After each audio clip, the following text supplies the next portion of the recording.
Olá, todo mundo de qualquer lugar deste ou de outro mundo, muito prazer, sejam todos muito bem-vindos, porque neste vídeo eu vou falar sobre um dos crimes mais sem noção que já aconteceu no Brasil, o roubo da taça Jules Rimet, o primeiro troféu criado para os campeões da Copa. Um vexame nível 7-1, que seria trágico se não fossem os detalhes quase cômicos dessa história. Mais uma prova de que os roteiristas do Brasil não brincam em serviço. Coisa feia demais, mas como estamos em tempo de Copa e o assunto é futebol, para hoje é o que tem.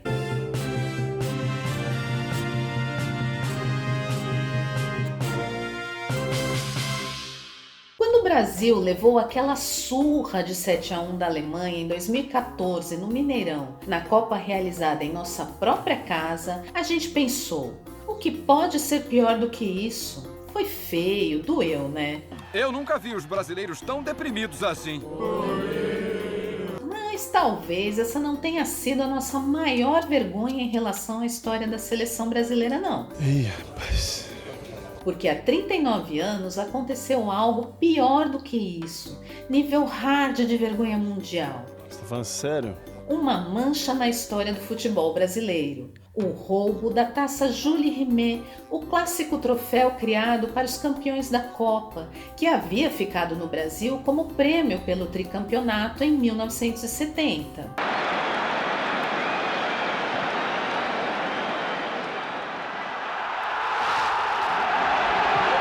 Naquela época, essa notícia causou imensa comoção nacional, chocou o mundo, constrangeu o torcedor brasileiro. Porque, ô situação, foi um fato triste de verdade. Mas a verdade é que essa história tem detalhes quase cômicos. Eu sei, é feio rir de coisa ruim, desculpa gente, mas Brasil, né? E eu vou contar aqui todos os detalhes dessa história. Mas antes, aproveita essa pausa dramática aqui e deixa um like campeão neste vídeo. E compartilhe para que mais pessoas possam entrar nesta conversa, porque a história é boa, viu?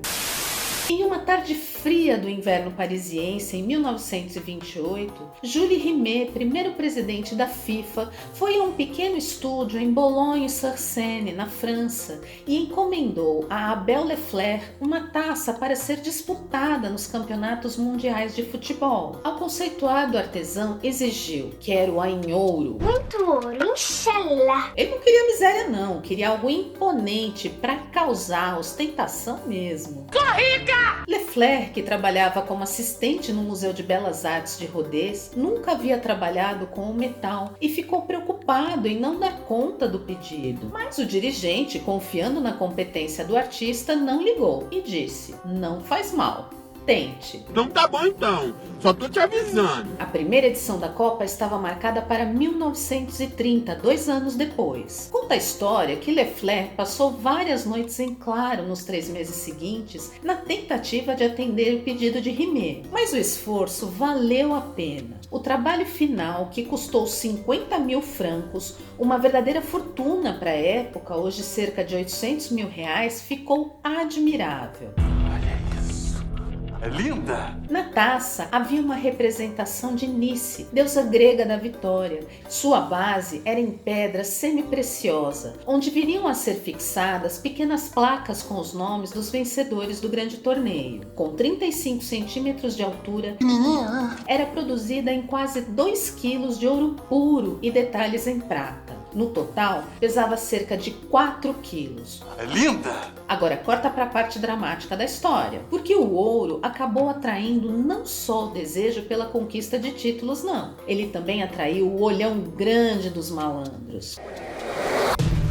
O belíssimo troféu, batizado com o nome de seu idealizador, teve uma história conturbada mesmo, viu? Durante a Segunda Guerra, o italiano Ottorino Barassi, vice-presidente da FIFA, o escondeu em uma caixa de sapatos embaixo da sua própria cama para impedir que o troféu caísse nas mãos das tropas de ocupação. The Nazis had been stealing art out of Warsaw, Amsterdam, Paris, over 5 million pieces of stolen artwork. Da guerra, a taça foi salva mesmo. Mas em 1966, a Julie Rimet desapareceu durante uma exposição que fazia parte dos preparativos da Copa do Mundo na Inglaterra naquele ano. A taça estava em Londres, no Central Hall de Westminster, como atração da mostra Esportes com Selos da feira filatélica Stampex. Aproveitando a oportunidade, o ladrão, sem nenhuma dificuldade, arrombou a porta, entrou na sala, arrebentou o cadeado da vitrine e levou a taça. O roubo só foi percebido quando ocorreu a troca da guarda. E diante da situação, uma nova taça em ouro foi encomendada com urgência e em segredo pela Federação Inglesa de Futebol a um ourive chamado Alexander Clark. Pode isso, Arnaldo! O roubo foi uma vergonha imensa para os ingleses, principalmente porque a galeria de onde a taça foi levada ficava a poucos metros da sede da polícia, a Scotland Yard. Ficou feio, viu? Ai, que vergonha! Após o roubo, um tal de Jackson entrou em contato com a polícia dizendo estar com a taça e ameaçou derretê-la caso não recebesse a quantia de 15.000 libras. No, God, please, no! No! O bilhete com o pedido do resgate da taça foi entregue na sede do clube Chelsea, na região oeste de Londres. Um encontro foi então marcado.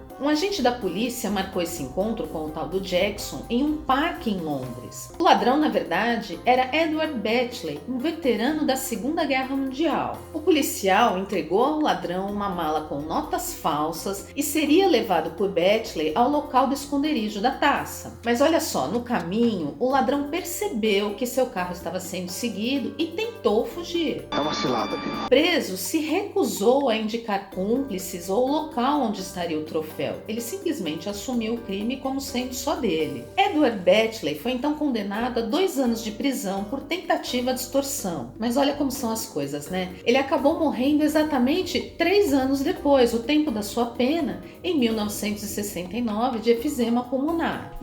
A taça Julie Rimet só foi recuperada por acaso, graças a um cãozinho chamado Pickles. Ele passeava com seu tutor David Corbett em uma praça londrina quando farejou e cavou algo estranho. Era nada menos do que a taça que estava enterrada, embrulhada em jornal atrás de um arbusto da praça. O cãozinho Pickles, claro, ficou famoso, se tornou um verdadeiro herói nacional. E como prêmio por sua importante descoberta, foi convidado a participar de vários comerciais e programas de TV. E também foi premiado com fornecimento gratuito vitalício de comida por uma fábrica de ração. Infelizmente, o doguinho Pickles faleceu 1 ano depois de sua façanha heróica. Ele então foi enterrado no jardim da casa que Corbett, o seu tutor, conseguiu comprar com o dinheiro ganho pela devolução da taça. Olha só que bacana. E no túmulo do Pickles, que está lá até hoje, tem uma placa que diz: Pickles, o descobridor da taça da Copa de 1966. Muito fofo, merecido, um herói o Pickles. A verdadeira taça Julie Rimet foi então devolvida à FIFA, claro, mas a FIFA prometeu entregá-la à primeira seleção que se tornasse tricampeã. Jogada aí para acirrar a competição, né? Mas enquanto isso não acontecia, a taça foi mantida bem longe do público, uma medida de segurança séria aí. E em 1968, a FIFA encomendou uma réplica que passou a ser apresentada como original nas cerimônias e eventos promocionais. Não diga! Em 1970, quando o Brasil conquistou lindamente o tricampeonato no México,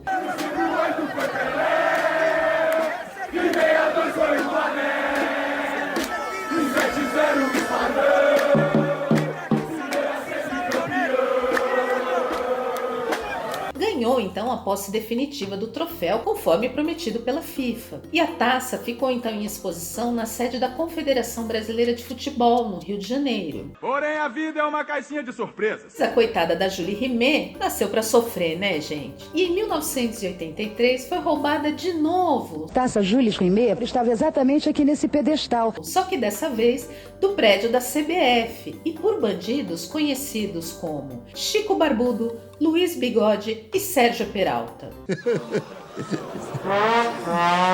Sério, gente, olha as alcunhas. Chico Barbudo, Luiz Bigode e Sérgio Peralta. Ai, Brasil, parece coisa de desenho animado, sabe? Comédia pastelão? Mas juro, é sério.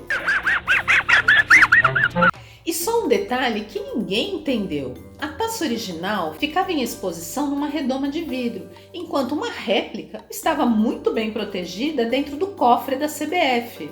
Mas como assim, gente? Sem explicação. Pô, coloca a réplica no cofre e expõe a original. Tá de brincadeira, porra. A Julie Rimet estava protegida por uma cúpula de vidro à prova de balas. Mas pra que dar tiro, né, gente? Barbudo, Bigode e Peralta simplesmente desmontaram as molduras de madeira da redoma e só. Simples assim. Os assaltantes não tiveram problema não. Eles retiraram esse vidro e levaram a taça com a maior facilidade. Eles, inclusive, já que estavam lá, né, levaram outros 3 troféus que também estavam em exposição. Pra não perder a viagem, né, gente? Aqui tinha uma outra taça, aqui mais uma e nesse pedestal outra. Os assaltantes levaram todas. E foi o depoimento de um dos melhores arrombadores de cofres do Rio de Janeiro naquela época que ajudou a polícia a chegar nos verdadeiros culpados. Antônio Seta, o Broa. Ah, não, para. O Broa. Parece piada, eu avisei, né? Então, agora é sério. O Broa contou à polícia que havia sido convidado por Sérgio Peralta para o assalto. Disse pra mim, escuta, você saiu da cadeia há pouco tempo. Você não quer fazer um ganho de 6 quilos de ouro? Mas recusou o convite. Poxa, eu que esclareci esse caso, poxa. Infelizmente, quando a polícia conseguiu finalmente chegar nos culpados, a Julie Rimet já havia sido comprada e derretida pelo comerciante de ouro Juan Carlos Hernández. O maior, o mais importante exportador de ouro roubado do Brasil. O ouro, resultado do derretimento da taça, foi apreendido pela polícia. Mas olha só o absurdo. O ouro acabou sendo roubado no decorrer do processo. E por quem? Ninguém sabe. O latão encontrado na polícia ficou guardado durante 20 anos no depósito do Tribunal de Justiça. O latão foi vendido num leilão. O valor, R$40. O crime só foi julgado em 1988. Peralta, Barbudo e Bigode foram condenados a 9 anos de prisão. Nenhum deles ficou preso. Mas o destino tem seus próprios caminhos, e em 1989, enquanto esperava em liberdade o julgamento da apelação, Barbudo foi morto. Peralta foi preso em 1994, mas ganhou liberdade condicional 3 anos depois. Bigode ficou foragido até 1995, quando finalmente foi preso, e em 1998 deixou a cadeia. Juan Carlos Hernández, o que derreteu a taça, nunca foi condenado por este crime, mas sim por tráfico de drogas, anos depois. 150 milhões de brasileiros se orgulhavam de ter ganho a taça. E quem acabou levando foi a Argentina. Ao idealizar a criação da taça, Julie Rimet, que faleceu em 16 de outubro de 1956 em Paris, aos 83 anos, não imaginava um fim tão banal e desonroso para o primeiro símbolo internacional de vitória no futebol. Ninguém acredita que o próprio brasileiro, né, pegou uma relíquia dessa e desaparece com ela, derrete, é uma coisa muito triste. Mas no Brasil, tudo vira novela, né? E eu falei que essa era uma história bizarramente tragicômica. E a gente ri pra não chorar. Um clássico brasileiro, afinal. Que tristeza. Mas é história e não dá pra fazer de conta que não aconteceu. Vergonha! Vergonha! Pelo roubo da taça Julie Rimet, a CBF recebeu uma indenização de um seguro no valor de 30 milhões de cruzeiros, o que hoje seria uma quantia de cerca de 370 mil reais. Em 1986, a FIFA ofereceu à CBF uma réplica da Julie Rimet com 1,8 kg de ouro, uma forma de manter vivo o símbolo da conquista do tricampeonato. Pode fazer quantas taças você quiser, mas não é a mesma taça que eu beijei, que eu conquistei lá, que a gente deu essa alegria pro povo. Para substituir o troféu original, em 1974, o escultor italiano Silvio Gazzaniga criou o FIFA World Cup, troféu pela vitória da Copa do Mundo utilizado até hoje. Sua concepção representa 2 atletas recebendo o mundo como prêmio pela vitória. Com 36 centímetros de altura, pesa 4,9 quilos e é feita em ouro puro. Sua base ainda contém 2 camadas de malaquita semipreciosa. Porra! Tudo isso? O belo objeto custou $20 mil à Federação Internacional de Futebol. E depois dos 2 roubos da taça e do final triste no Brasil, a FIFA não entrega mais a nenhum campeão o troféu original. Certa, né? Quem ganha o título recebe uma réplica da FIFA World Cup, que fica protegida no cofre da sede da federação na Suíça. E mesmo quando ela sai em turnê em exposições pelo mundo, a taça não pode ser tocada por nós meros mortais, não. Somente os campeões mundiais e chefes de estado podem segurar o cobiçado troféu. E olha, depois de tudo que aconteceu, nem julgo, viu? Eu te amo, diz Cafu! Brasil! Aí está, em cima do pódio! E só lembrando que a atual taça da Copa do Mundo ainda tem espaço para gravar os nomes dos campeões até 2038. Então bora que cabe o nosso ex aí, hein? Às vezes a felicidade demora a chegar. Aí é que a gente não pode deixar de sonhar. E pra hoje é o que tem. Seja muito bem-vindo ao nosso canal, puxa uma cadeira e entra na conversa. Comenta aí se você lembrava dessa história bizarra da taça Julie Rimet. Me conta, o que você achou disso tudo? Eu não vou nem julgar se você me contar que você morreu de dar risada, tá? Mas é a dureza, né? A gente ri pra não chorar, mas é a história, né? Que jeito. Agora, aproveita, curte este vídeo porque eu sei que você gostou, se inscreve no canal, compartilhe com os amigos e até com os inimigos, por que não? E não se esqueça de ativar o sininho aqui embaixo para receber as notificações e a gente poder se encontrar mais vezes por aqui. Meu nome é Ana Bernardinelli, eu tô indo, mas eu volto. Beijo, tchau!